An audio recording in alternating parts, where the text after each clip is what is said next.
शिरकत कर रहे हैं, रात भर जग रहे हैं, उसके कारण आपका भी बहुत साधुवाद और अभिनंदन।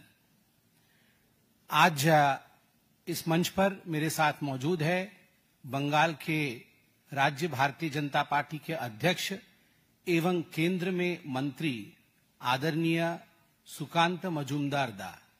मैं उनका बहुत बहुत स्वागत करता हूं।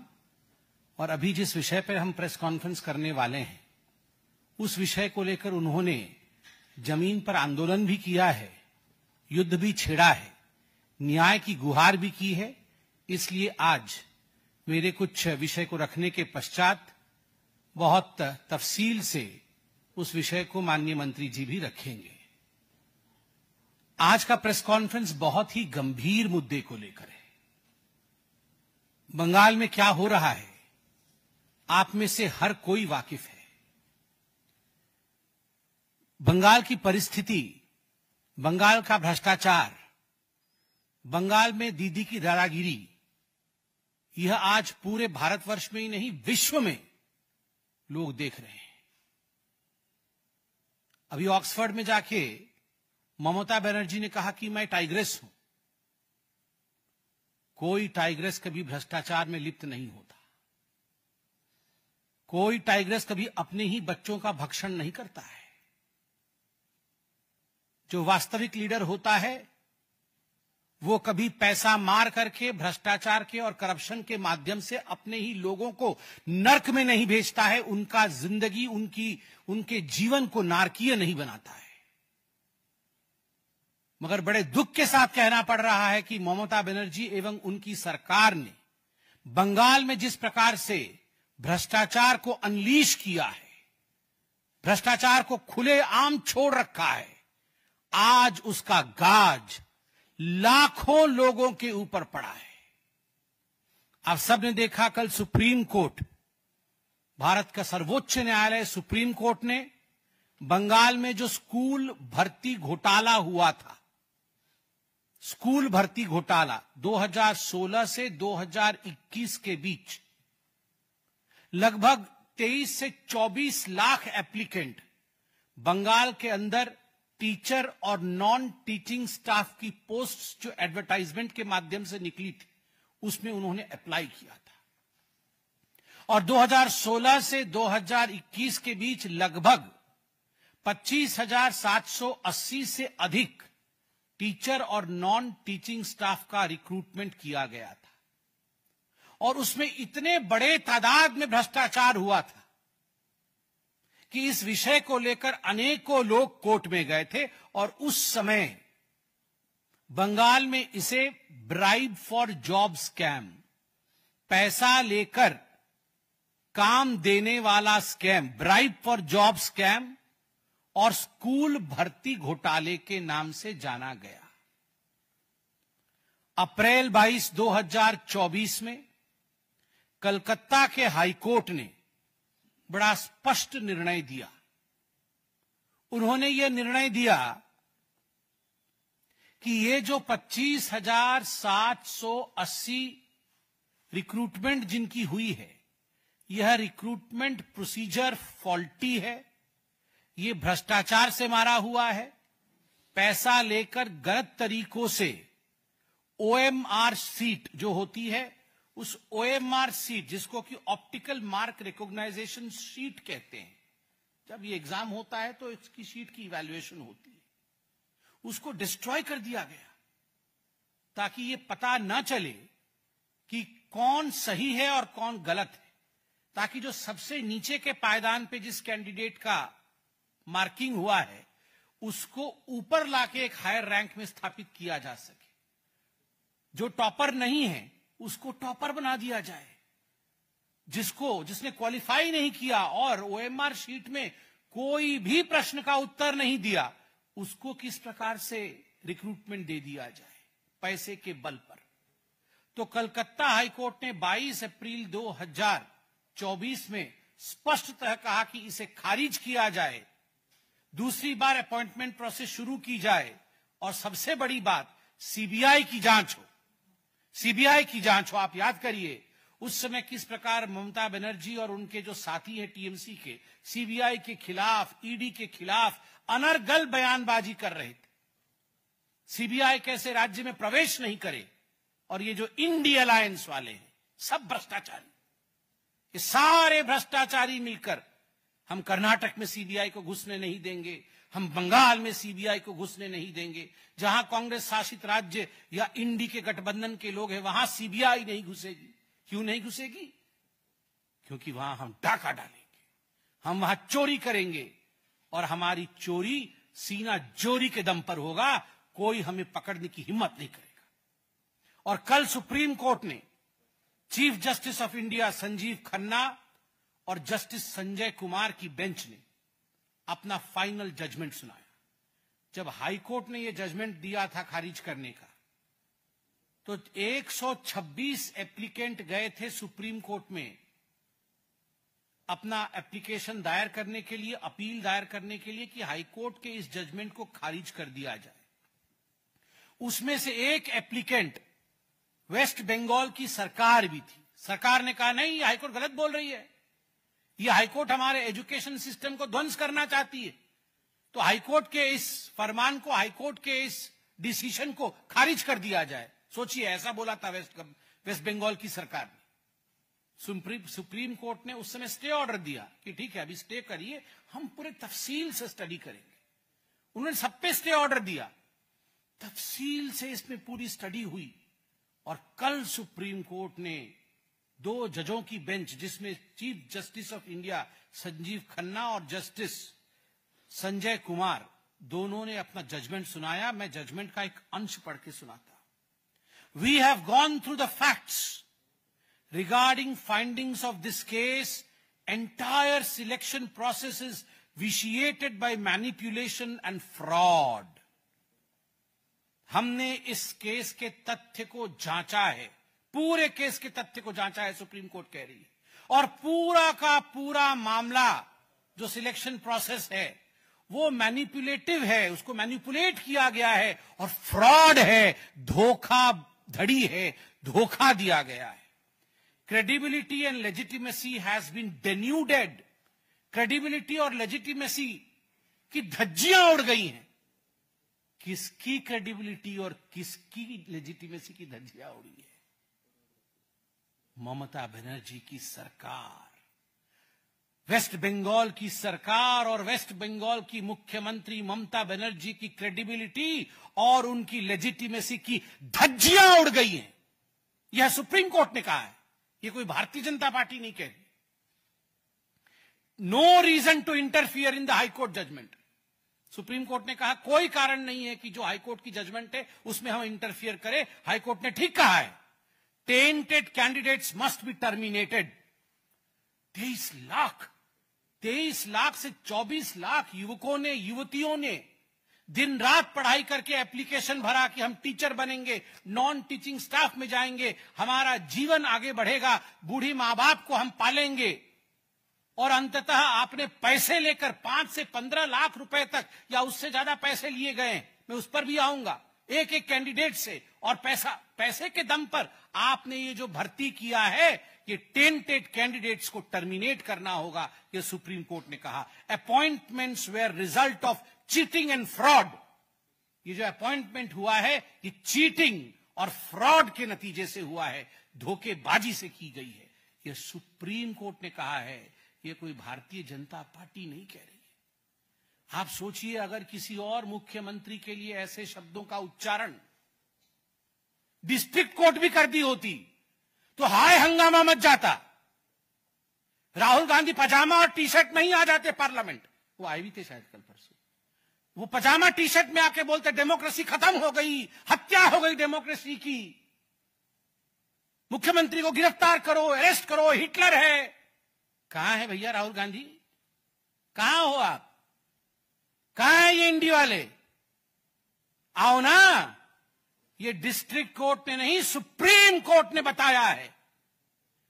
और ऐसे रिक्रूटमेंट स्कैम्स के लिए याद करिए, हरियाणा में पूर्व में मुख्यमंत्री जेल गए हैं, जेल। दीदी जेल जाएंगी, अलबत्त जाएंगी। हिंदुस्तान में कानून का शासन है। और एक बार हमारी सरकार बनेगी बंगाल में, the full force of law will come upon Mamata Banerjee. पूरा फोर्स जो कानून का है, नैतिकता का है, भारत के संविधान का है, उसके मुताबिक जिन लोगों ने हजारों लाखों लोगों के जीवन को नारकीय बनाया है, उनको दुख दिया है, प्रताड़ना दी है, वो जेल के सलाखों के पीछे होने ही चाहिए। मैं आज न्यूज में देख रहा था, कितने लोग रो रहे हैं, कितनी टीचर्स रो रही हैं, उनका घर बर्बाद हो रहा है। ये जो अभी लगभग 26,000 लोग निकाले जाएंगे, क्या लगता है आपको, अगर भ्रष्टाचार के माध्यम से भी जो टेंटेड हैं उनको भी रखा गया हो, तो उनके जिंदगी पर भी क्या गुजर रही होगी? क्योंकि ये सारी घपलेबाजी, घोटालेबाजी ममता बनर्जी की सरकार ने किया है, इसलिए लाखों लोग आज परेशान हैं। ममता बनर्जी जी से आज हम सब डिमांड करते हैं कि जो 25,750 लोगों की तनख्वाह बंद होगी, ममता बनर्जी टीएमसी के फंड से, सीएम रिलीफ फंड से उनका भरण पोषण करे और उनको सैलरी दे, उनको सैलरी दे और उनका भरण पोषण करे। और ममता बनर्जी ने कल कहा है सुप्रीम कोर्ट के इस जजमेंट के पश्चात कि ह्यूमैनिटेरियन ग्राउंड में, ऐसे ह्यूमैनिटेरियन तो ग्राउंड तो वो समझती ही नहीं, ह्यूमैनिटेरियन ग्राउंड पे मैं सुप्रीम कोर्ट की जजमेंट को नहीं मानूंगी। I will not comply by the orders of supreme court. मैं नहीं मानती हूं, मैं खारिज करती हूं सुप्रीम कोर्ट के ऑर्डर को। मेरा सुप्रीम कोर्ट से भी सविनय निवेदन है कि ऐसे विषयों को सुओ मोटो उठाना चाहिए और contempt of court Mamata Banerjee और तृणमूल कांग्रेस की सरकार पर लगना चाहिए। किसी मुख्यमंत्री की हिम्मत हो सकती है ऐसे, वो सुप्रीम कोर्ट के लिए कहे कि हम सुप्रीम कोर्ट के ऑर्डर को नहीं मानेंगे? This is Hitlership. ये होता है डिक्टेटरशिप, ये होता है हिटलर बनना। जब कोई व्यक्ति उठकर कह दे कि मैं सुप्रीम कोर्ट को नहीं मानती, मैं सुप्रीम कोर्ट के जजमेंट को नहीं मानूंगी, ये होता है डिक्टेटरशिप। और इसलिए इस तालिबानी डिक्टेटरशिप शासन के खिलाफ आज बंगाल की जनता को एक होने की आवश्यकता है।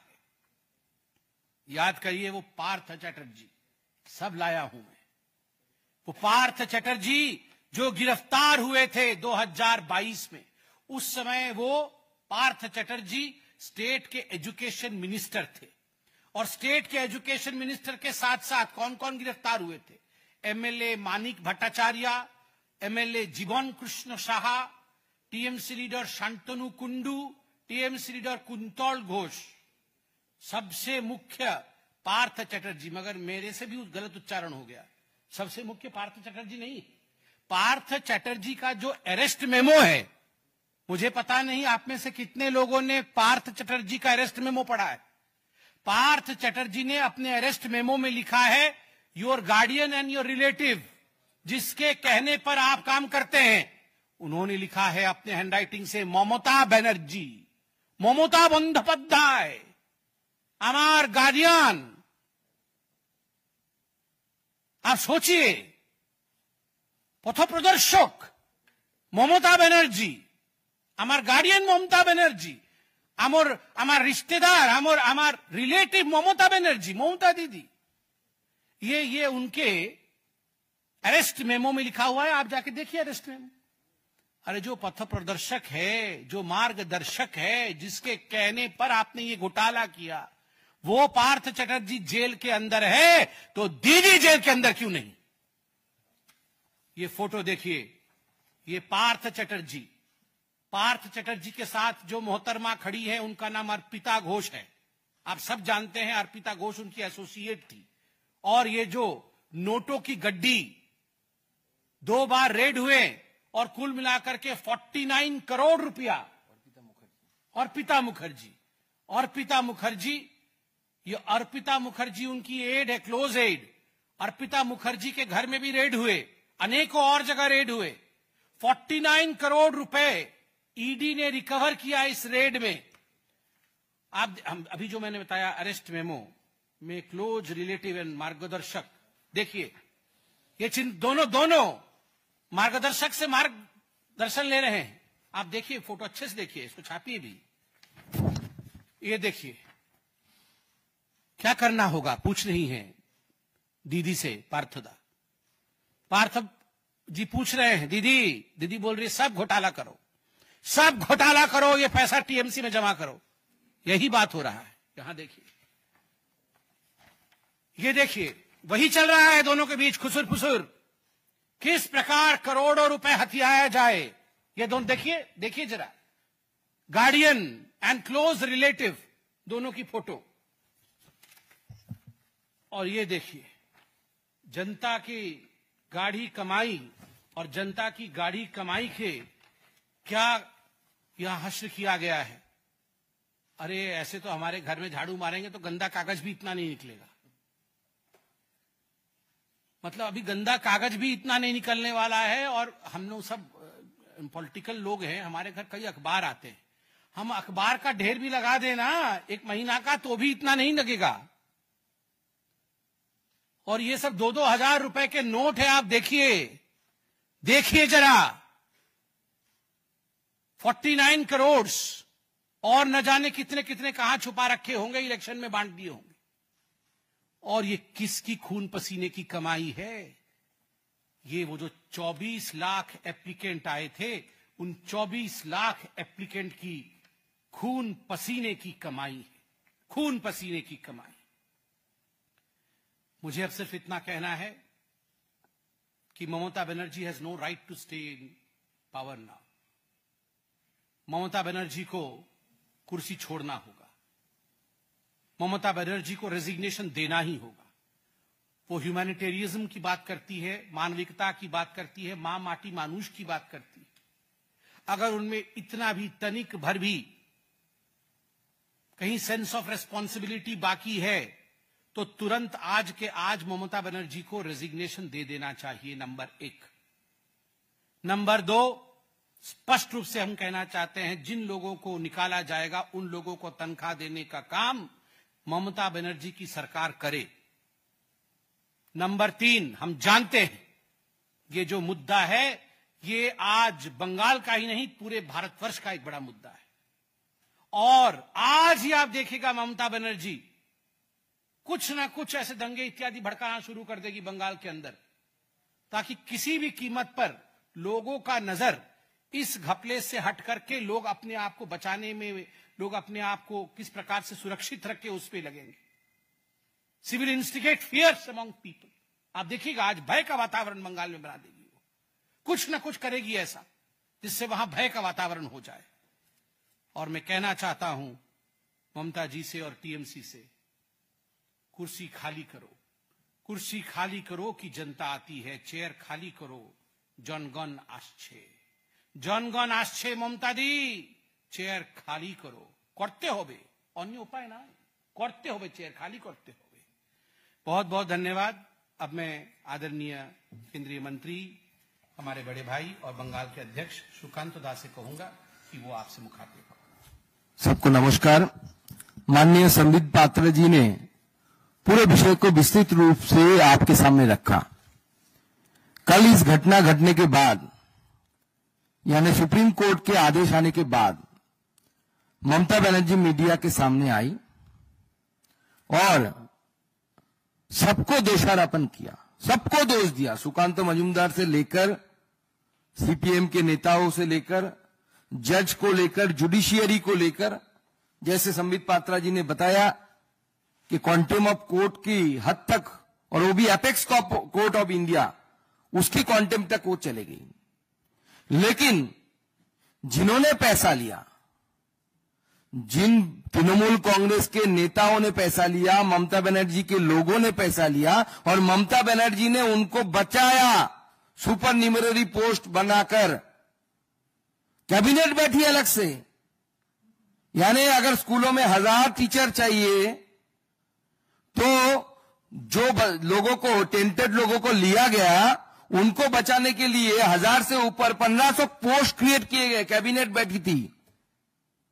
तो हमारी मांग ये है कि अगर कैबिनेट बैठ के अगर ये डिसीजन लेता है कि चोरों को बचाना है, जिन्होंने पैसा लेकर नौकरी खरीदा, उनको बचाना है, तो उस कैबिनेट की जो हेड है, जिसके अनुप्रेरणा से बंगाल में सब कुछ होता है, और वो पूरी कैबिनेट जेल के अंदर होनी चाहिए, जेल के बाहर नहीं रहनी चाहिए, क्योंकि पूरी तरीके से दर्शाता है कि इस कैबिनेट ने चोरों को बचाने के लिए काम किया। और ममता बनर्जी बचा सकती थी। देखिए, ये जो 26,000 लोग, लगभग 25,752 एकदम अगर सही बोले तो 3753, तो इन सब लोगों में सब टेम्पटेड नहीं है, सबने पैसा देके नौकरी खरीदा नहीं था। कल रो रहे थे टीचर, और ये इशू मेरे हार्ट के बहुत करीब है, क्योंकि मैंने अपनी जिंदगी का पहला नौकरी इसी एग्जाम देके मुझे मिला था, स्कूल सर्विस कमीशन। मेरे धर्मपत्नी जी अभी भी इसी एग्जाम देकर स्कूल में नौकरी करती है, पढ़ाती है। बंगाल में हमेशा शिक्षकों की एक मर्यादा थी, टीचर को एक सम्मान से देखा जाता था बंगाल में। कल हम जब देख रहे थे कि ममता बनर्जी के कारण यूनिवर्सिटी टॉपर, गोल्ड मेडलिस्ट रो रही थी, बहुत सारे लोग रो रहे थे कि ईएमआई कैसे देंगे, परिवार को चलाएंगे कैसे, बूढ़ी मां बाप है, उनकी दवाई कहां से होगी। इसके लिए अगर कोई रिस्पॉन्सिबल है, एक व्यक्ति को अगर रिस्पॉन्सिबल किया जा सकता है, उसका नाम ममता बनर्जी है और उनकी पूरी पार्टी है। ये मैंने जो बताया कि लोअर कोर्ट ने, यानी हाई कोर्ट में सिंगल बेंच ने ये सजेशन दिया था कि आप दूध को अलग करो, पानी को अलग करो। यहां तक कि हाई कोर्ट ने यह भी बोला था कि लगभग 5,000 अराउंड जो दागी है, मतलब जिन्होंने पैसा देकर नौकरी खरीदा, बाकी लोग सही है एकदम, अपने परिश्रम से पढ़ाई करके उन्होंने ये नौकरी जुटाई थी, अपने पुरुषार्थ पर उनको नौकरी मिला था। लेकिन ममता बनर्जी के जो एडवाइजर थे, उन्होंने उनको एडवाइस दिया कि आप अगर बचना चाहती है तो, अगर तृणमूल कांग्रेस के नेताओं को जिन्होंने पैसा लिया हाथ फैलाकर, उनको बचाना चाहते हैं तो दूध और पानी को आप मिला दो। तो दूध और पानी जब मिल जाएगा, कोर्ट इसको डिफरेंशिएट नहीं कर पाएगी, अलग नहीं कर पाएगी, तो कोर्ट बोलेगा ठीक है, जो हो गया, उसको रहने दो। अब पासा उल्टा पर गया है। कोर्ट बोला है कि, हाई कोर्ट ने भी बोला था, डिवीजन बेंच ने भी उसी राय को बहाल रखा था, और आप भारतवर्ष के सुप्रीम कोर्ट जो चीफ जस्टिस के नेतृत्व में बना, 2 जजेस की जो राय आया है, जो वर्डिक्ट आया है, वो स्पष्ट कर देती है कि ममता बनर्जी ने जो चालाकी की थी, वो चालाकी कोर्ट के सामने पकड़ी गई। कोर्ट ने उल्टा बोला कि दूध और पानी अगर अलग नहीं किया जा सकता तो पूरा ही फेंक दो। लेकिन इस जो वर्डिक्ट आया है, इस वर्डिक्ट में हमारा सिर्फ इतना ही सवाल है कि लगभग 20,000 से ऊपर लोग जिन्होंने परिश्रम करके जिनको नौकरी मिला, उनका कोई दोष होने के बावजूद उनका नौकरी जा रहा है। लेकिन टीएमसी के जो लीडर, जिन्होंने पैसा लिया, पैसा लेके नौकरी बेचा, मॉल बना दिया है ममता बनर्जी ने पश्चिम बंगाल में को। जो खरीदना है आपको, टीचर खरीदना है, नौकरी खरीदना है, सैंड लेके नदी से बेचना है, जो चाहे आप कर सकते हैं, सिर्फ पैसा देना है। शॉपिंग मॉल बना के रख दिया है ममता बनर्जी पश्चिम बंगाल को। इसलिए हम चाहते हैं कि सरकार, संविधान ने जो प्रपोजल दिया कि पार्टी के पैसे से सीएम रिलीफ फंड से जो योग्य है उनको पैसा देने की काम किया जाए, सीएम रिलीफ फंड से और टीएमसी की पार्टी से, क्योंकि पैसा टीएमसी की पार्टी के पास गया है। और सिर्फ हम नहीं बोल रहे, ऑडियो रिकॉर्डिंग है। आपको पता है कि ईडी एक दूसरा केस वहां पे चल रही है, जिसमें कालीघाटर काकू बोल के एक कैरेक्टर है, जीवन कृष्ण भद्रो, उनका एक ऑडियो आया है, जिसमें उस ऑडियो में बोल रहा है वो व्यक्ति बांग्ला में कि पार्थो लोभी है, लोभी मतलब बहुत लालची है, उसको 25 करोड़ देते हैं, अभिषेक को 20 करोड़ देते हैं। जिस मानिक भट्टाचार्य का नाम इन्होंने लिया, उस मानिक को इतना देते हैं। बंटवारा चल रहा है पैसे की, ऑडियो में है। हाँ, कौन अभिषेक है ये तो सब जानते हैं। ये कौन सा अभिषेक है? कभी वो बोले थे कि मेरे खिलाफ एक भी सबूत आ जाएगा या मेरे खिलाफ चोरी हो जाए, प्रमाणित हो जाएगी, तो मैं फांसी के मंच में अपने आप को लटका दूंगा। अब उनको मंच नहीं मिल रहा है कि क्या नहीं मिल रहा है मालूम नहीं मुझे, लेकिन ये जो एक के बाद एक चोरी बंगाल में तृणमूल कांग्रेस के समय हुई है, इसका हद पार हो चुका है। ममता बनर्जी को अब जाना चाहिए। अगर खुद से उतरती है तो चेयर से तो सही है, नहीं तो जनता जनार्दन जाके कान पकड़ के चेयर से उतार देगी। वो समय आ रहा है। तो पहला डिमांड हमारा है, सीएम रिलीफ फंड से या पार्टी से आप पैसा दो इनको। दूसरी मेरी एक सजेशन है ममता बनर्जी की सरकार को कि जो योग्य कैंडिडेट है लगभग 20,000 से ऊपर, इनको कोर्ट ने बोला कि आप 3 महीने बाद फिर एग्जाम दो, देके आपने आपको एलिजिबल साबित करो। अब एक टीचर 16 से पढ़ा रही है स्कूल में, आप जानते हैं एग्जाम जो होता है वो ग्रेजुएट या मास्टर डिग्री लेवल का होता है, जो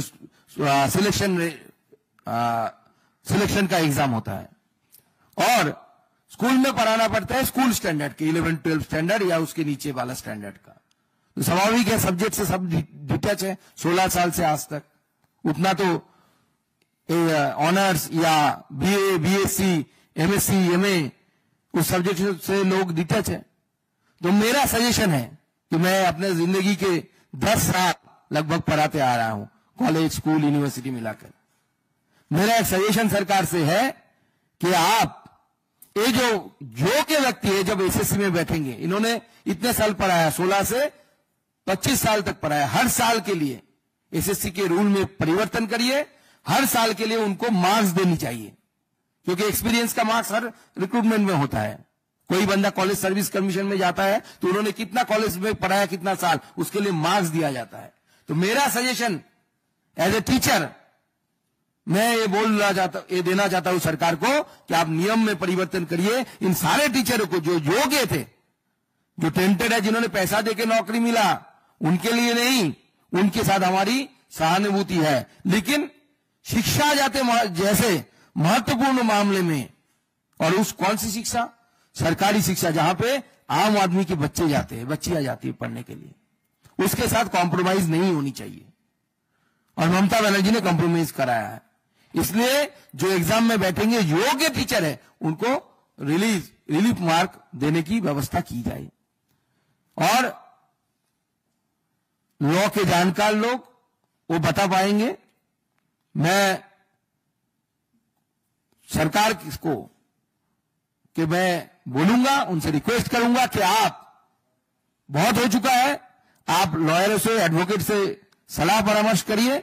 अगर आर्टिकल 146 या किसी पे भी योग्य के लिए, योग्य जो टीचर है लगभग 20,000, उनके लिए अगर आप फिर से सुप्रीम कोर्ट में अगर कुछ कर सकते हैं, कुछ प्रावधान है, तो उसको भी एक्सप्लोर करना चाहिए योग्य लोगों को बचाने के लिए, क्योंकि ये लोग पूरे रास्ते में आ चुके हैं।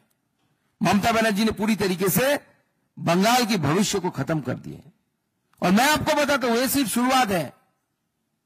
8 तारीख को दूसरा केस खुलने वाला है, मतलब जो सुप्रीम कोर्ट ने स्टे ऑर्डर लगा के रखा है, जिसमें फिर से विचार होगा कि कैबिनेट में, जो मैं बात पहले ही बताया, कैबिनेट ने जो सुपर न्यूमररी पोस्ट क्रिएट किए हैं, इसके लिए फिर से कोर्ट सुनवाई करेगी। और मुझे भारत के जुडिशियरी पे पूर्ण विश्वास है, ममता बनर्जी या अभिषेक बनर्जी की तरह नहीं, जुडिशियरी पे पूर्ण विश्वास है कि इसमें जो दागी लोग हैं, यानी जो नेताओं ने दुष्कर्म किया, ममता बनर्जी ने और उनकी सरकार ने जो दुष्कर्म किया, इसका सजा भारत का कोर्ट, भारत का न्यायालय ममता बनर्जी को देगी।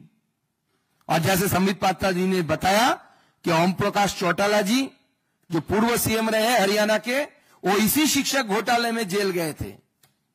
भारत के इतिहास में ममता बनर्जी दूसरा सीएम होने जा रही है। जो जेल में जाएगी शिक्षक घोटाले में। कल ममता बनर्जी ने बोला कि मुझे जेल भेजना चाहते हो आप लोग। दीदी जान चुकी है, वॉल राइटिंग पढ़ ली है दीदी क्या होने वाला है। हम नहीं भेजेंगे दीदी। जो भारत की न्यायालय, भारत की जुडिशियरी आपको जेल भेजेगी, क्योंकि आपने पाप किया है, पाप। आप अगर किसी के घर में चोरी करते तो एक आदमी का नुकसान होता। आप अगर नदी से सैंड उठा के बेच देते, हजारों लोगों का नुकसान होता, उस इलाके में रहने वाले रेवेन्यू का नुकसान होता। आपने शिक्षा के साथ खिलवाड़ की है। जनरेशन आफ्टर जनरेशन पश्चिम बंगाल की इसके लिए भुगतेगी, और इसके लिए कोई अगर जिम्मेदार है तो ममता बनर्जी जिम्मेदार है, और ममता बनर्जी की इसकी सजा मिलनी चाहिए। आप सबको बहुत बहुत धन्यवाद।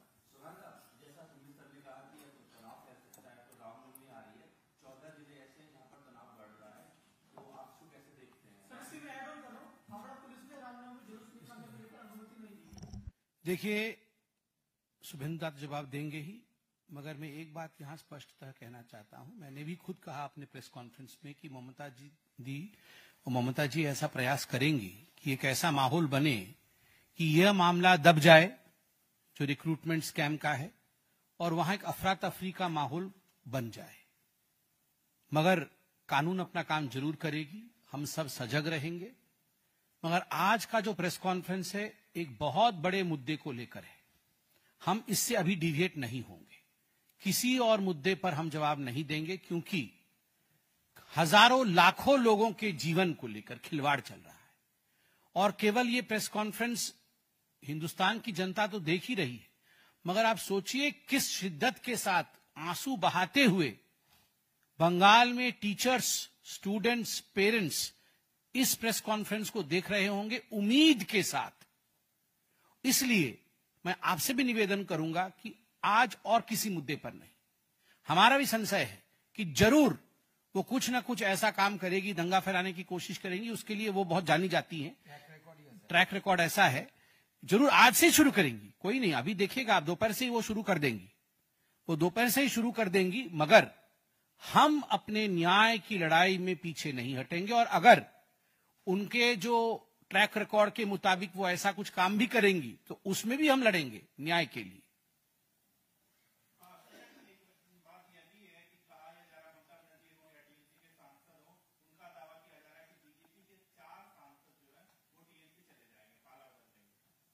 देखिए, आज वो सब दावा वावा करेंगे, मगर ये ममता बनर्जी तो खुद जेल चली जाएंगी। पहले वो उसकी चिंता करे।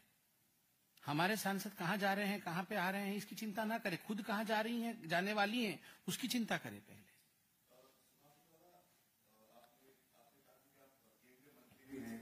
और 25,000 से ज्यादा लोग जो हैं इससे सफर हुए हैं, और रिक्रूटमेंट तो होगा, लेकिन क्या आप बीजेपी ममता बनर्जी अपने लेवल पे सीएम फंड से या टीएमसी फंड से जो आप लोग बात कर रहे हैं उसकी वो करे, वो करेगी आपकी तरफ से? क्या केंद्रीय मंत्री धर्मेंद्र प्रधान से या पीएम रिलीफ फंड या फिर आपकी तरफ से कोई मदद उनके लिए दी जा सकती है? देखिए, सॉरी, आपने सुकांत दास से पूछा, मैं जवाब दे रहा हूं, बिकॉज केंद्रीय मंत्री है, बट यहां बैठे हुए हैं बंगाल के अध्यक्ष के नाते और बंगाल के कद्दावर नेता और एमपी के नाते। यहां वो केंद्रीय शिक्षा मंत्री के नाते बैठकर इस विषय पर जवाब देने के लिए नहीं बैठे हैं, मैं स्पष्ट कर दूं। और दूसरा विषय, इस पर जवाब ममता जी और उनके कैबिनेट का है। घोटाला उन्होंने किया है, किस प्रकार उसे वो संभालेंगी और लोगों के जान को बचाएगी, उसका जवाब वो दे। सीएम रिलीफ फंड से पैसा जारी करे, और टीएमसी के पास नोटों की गड्डियों की कमी नहीं है, वो नोटों की गड्डी को निकाले, और अब जहां से छीना था पैसा, वो पैसा उन तक पहुंचाए।